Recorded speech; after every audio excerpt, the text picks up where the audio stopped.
Now, I keep mentioning this, but for some of these shapes, it may be easier instead of going through here and chopping this out and closing holes and doing extrusions and stuff, is just to rebuild them. And that's, I think that's what I'm going to do for the inside of this nose here. So what we're going to do is we're going to hold down Shift and turn off everything with the eyeball, except for the faceplate. I'm going to tap the little nameplate down here to turn that on. And in fact, we didn't even need the poly paint for this. We can just go ahead and turn that off.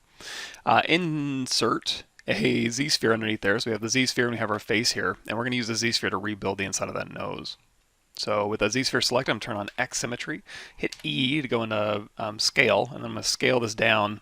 And we can put this really anywhere, but I like to kind of scale it down and just hit W to move and just put it inside of our mesh here, just out of the way. So I don't accidentally select it or draw topology on it is what I'm trying to keep it out of the way for. So now we have our Z-sphere here. Let's go ahead and turn transparency off. We're going to go down here to topology. And we're going to say edit topology. When I do that, that's going to go into draw topology mode. So if I hit Q and go into draw mode, I can now draw topology. If you go to the middle, it'll actually go through and draw topology right down the middle. It's going to snap to whatever visible subtools you have. In this case, we only have one subtool visible, but of course you can have multiple subtools visible. In fact, you can just go ahead and just go in here and just turn on the eyeballs for anything like this, and you can just draw across these meshes. As long as they're shown, it'll draw across them. However, it's a little bit hard to see, so what I'm going to do is I'm going to, because we turn colorize off for the skull here, we're able to go through here, we can make this a darker color, and in fact we can even change this material out with, like, say, matte cap pearl.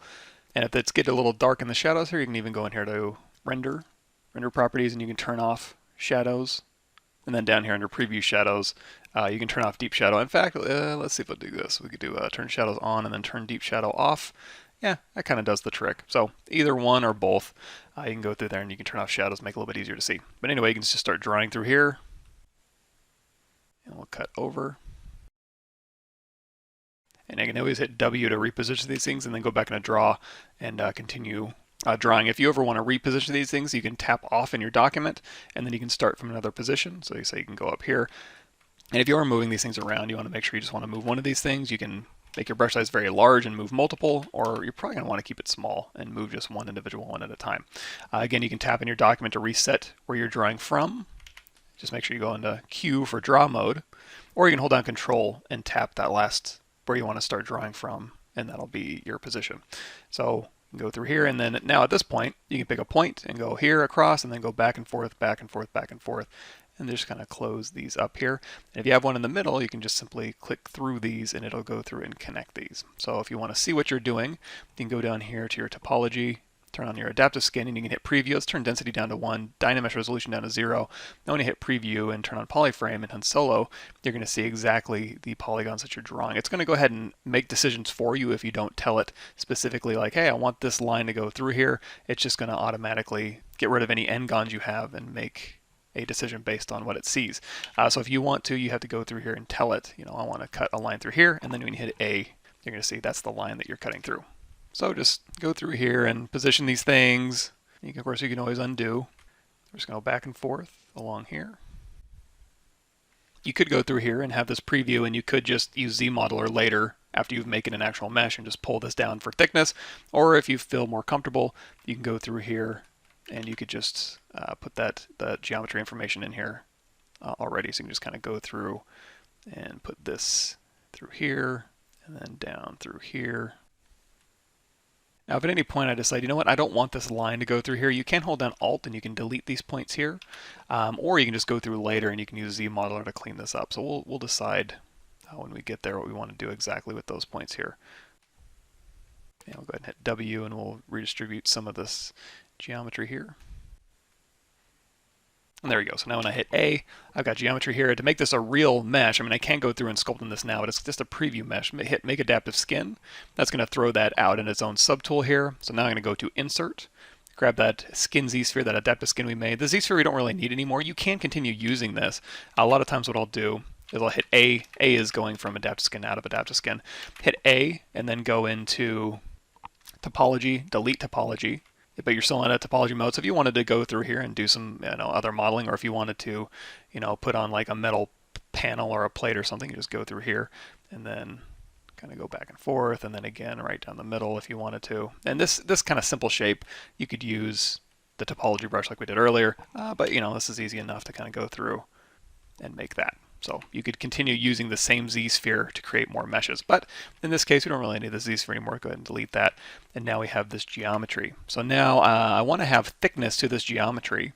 And also I can even simplify this if I wanted to. So instead of having this line down the middle, I can go through here and I can say collapse edge. We just go through here and collapse this edge down. You can try collapsing edge loop or edge ring, but in this case I'm just going to very quickly go through here and simplify this geometry. And in fact, probably this one in here even. I can go through and collapse this.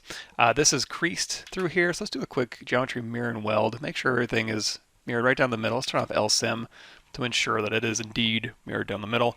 Now let's talk about how to give this thing thickness. We can, if we go to the back here, this is one thing to watch out for. Whenever you make an adaptive skin, make sure you go in here to display properties and turn off double. You might surprise yourself. If you have that on and it's actually flipped and you're trying to do things like, oh, I want to Q mesh or extrude or inflate or something, it could behave erratically or not as expected, and that's because if you turn double off, you're going to see, oh, the normals are flipped that way. So just go through, make sure double is turned off, and now you can go through here and we can say, let's extrude polygroup all with our Z modeler brush, BZM. We'll go ahead and extrude a thickness out of here, and we'll go ahead and flip those back. Of course, we can go through here with our move brush and move these things around. And if we want to isolate this back polygroup here, we can hit W and then Control tap this polygroup here, and then we can just pull this straight back. Or we can, let's go ahead and reset this here, and then reset this, and then go through and do a non-uniform scale, and then kind of scale it like so. And if we can actually, we can spread this out a little bit. Let's make sure this is set right in the middle there, and then we can even scale that out. So that'll be the result of that one. Now you're going to see when we were retopologizing this, we're actually, it can have a tendency to kind of shrink your object. So go into deformation and do a very small inflate. Maybe you can even do like a 0.5 inflate if you wanted to, but in this case probably a 1 inflate will be fine. Go through here again and you can just move things around, and then now you have like a sub D object or a polygon object that you can now treat as a subdivision object. What I'm going to do is I'm going to do an uncrease all under my crease menu. That's going to be under your geometry crease menu. Here we can do a crease PG, and I'm actually going to do a crease tolerance, again geometry crease. Let's do a crease tolerance of like 45 and then hit D.